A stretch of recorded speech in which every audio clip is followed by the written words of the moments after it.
This is therefore to say that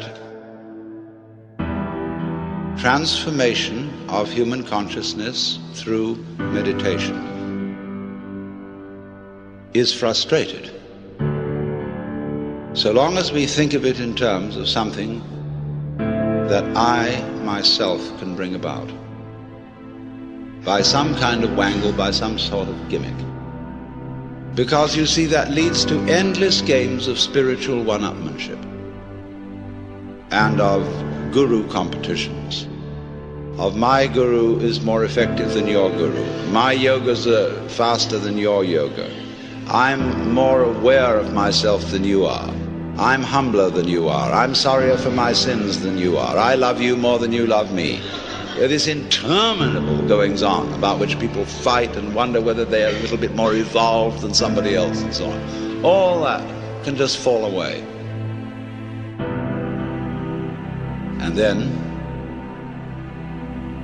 we get this strange feeling that we have never had, you see, in our lives, except occasionally by accident. Some people get a glimpse that we are no longer this poor little stranger and afraid in a world it never made, but that you are this universe, and you are creating it at every moment, because you see, it starts now. It didn't begin in the past. There was no past. See, if the universe began in the past, when that happened, it was now. See, well, it's still now.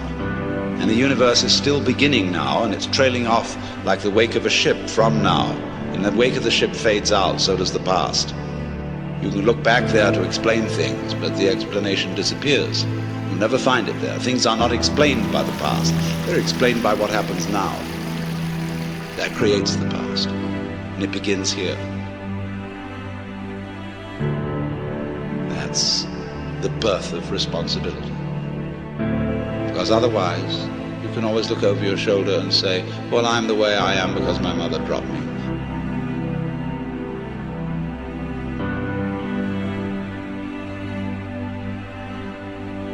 And she dropped me because she was neurotic because her mother dropped her. And away we go back to Adam and Eve, or to a disappearing monkey or something. We never get at it. But in this way, you're faced with it, you're doing all this.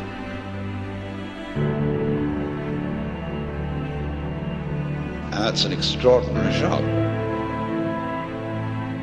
So, cheer up. You can't blame anyone else for the kind of world you're in. And if you know, you see that I, in the sense of the person, the front, the ego, it really doesn't exist, then it won't go to your head too badly if you wake up and discover that you're God.